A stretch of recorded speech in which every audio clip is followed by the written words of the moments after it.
IPL 2026 mini ಆಕ್ಷನ್ಗೂ ಮುನ್ನ ಅನುಭವಿ spinner Ravichandran Ashwin ಅವರನ್ನು ಚೆನ್ನೈ ಸೂಪರ್ ಕಿಂಗ್ಸ್ ತಂಡವು ಬಿಡುಗಡೆ ಮಾಡಬಹುದು ಎಂದು ಸುದ್ದಿಗಳು ಹರಿದಾಡುತ್ತಿದೆ.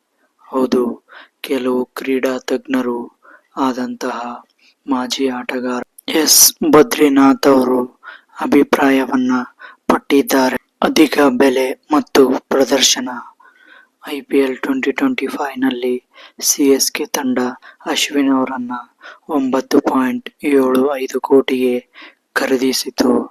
ಆದರೆ ಕಳೆದ ಸೀಸನ್ನಲ್ಲಿ ಅಶ್ವಿನ್ ಅವರ ಪ್ರದರ್ಶನ ನಿರೀಕ್ಷಿತ ಮಟ್ಟದಲ್ಲಿ ಇರಲಿಲ್ಲ.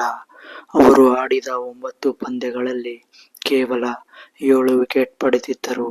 ಈ ಹಿನ್ನೆಲೆಯಲ್ಲಿ ಅವರ ಬೆಲೆಗೆ ಹೋಲಿಸಿದರೆ ಪ್ರದರ್ಶನ ಅಷ್ಟೇನೂ ಉತ್ತಮವಾಗಿಲ್ಲ ಎಂಬುದು ಒಂದು ವಾದವಾಗಿದೆ. ಇನ್ನು ಆರ್ಥಿಕ ನಿರ್ವಹಣೆ. ಮಿನಿ ಆಕ್ಷನ್ನಲ್ಲಿ ದೊಡ್ಡ ಮೊತ್ತದ ಹಣವನ್ನ ಉಳಿಸಿಕೊಳ್ಳಲು ಅಶ್ವಿನ್ ಅವರಂತಹ ದುಬಾರಿ ಆಟಗಾರರನ್ನ ಬಿಡುಗಡೆ ಮಾಡುವುದು ತಂಡಕ್ಕೆ ಅನುಕೂಲಕರವಾಗಬಹುದು. ಇದರಿಂದ ಹೊಸ ಮತ್ತು ಉತ್ತಮ ಆಟಗಾರರನ್ನ ಖರೀದಿಸಲು ಅವಕಾಶ ಸಿಗುತ್ತದೆ ಸಿಎಸ್ಕೆಗೆ. ಅಶ್ವಿನ್ ಅವರ ವಿನಂತಿ. ಕೆಲವು ವರದಿಗಳ ಪ್ರಕಾರ ಅಶ್ವಿನ್ ಅವರೇ ತಂಡದಿಂದ ಬಿಡುಗಡೆ ಮಾಡಲು ಮನವಿ ಮಾಡಿದ್ದಾರೆ. ಇದರ ಹಿಂದಿನ ನಿಖರ ಕಾರಣಗಳು ಸ್ಪಷ್ಟವಾಗಿಲ್ಲ. ಅವರು ತಂಡದಲ್ಲಿ ತಮ್ಮ ಸ್ಥಾನದ ಬಗ್ಗೆ ಸ್ಪಷ್ಟತೆ ಬಯಸಿದ್ದಾರೆ ಎಂದು ಹೇಳಲಾಗುತ್ತಿದೆ. ಅಶ್ವಿನ್ ಅವರು ಇನ್ನೂ ಒಂದು ವಿಷಯವೆಂದರೆ ಸಂಭಾವ್ಯ ಟ್ರೇಡಿಂಗ್.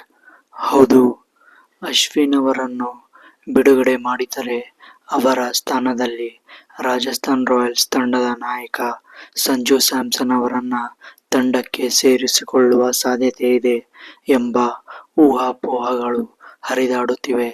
ಸಂಜು ಸ್ಯಾಮ್ಸನ್ ಸಹ ತಮ್ಮ ರಾಜಸ್ಥಾನ್ ರಾಯಲ್ಸ್ ತಂಡದಿಂದ ಬಿಡುಗಡೆ ಮಾಡುವಂತೆ ಅಥವಾ ಟ್ರೇಡ್ ಮಾಡುವಂತೆ ಮನವಿ ಮಾಡಿದ್ದಾರೆ ಎಂದು ವರದಿಯಾಗಿದೆ.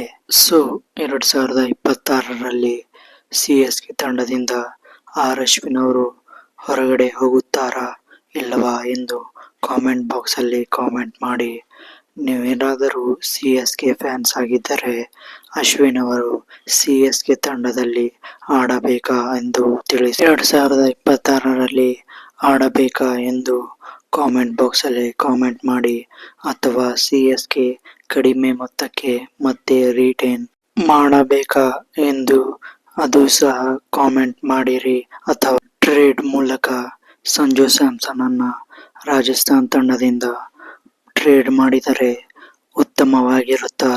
ಸಂಜು ಸ್ಯಾಮ್ಸನ್ ಅವರು ರಾಜಸ್ಥಾನ್ ತಂಡದಿಂದ ಆಚೆ ಬರುತ್ತಾರಾ? ಸಿಎಸ್ಕೆಗೆ ಆಡುತ್ತಾರಾ? ಎರಡು ಫ್ರಾಂಚೈಸಿಗಳು ಒಪ್ಪುತ್ತವಾ ಎಂದು ಮುಂದಿನ ದಿನಗಳು ಕಾದು ನೋಡಬೇಕು.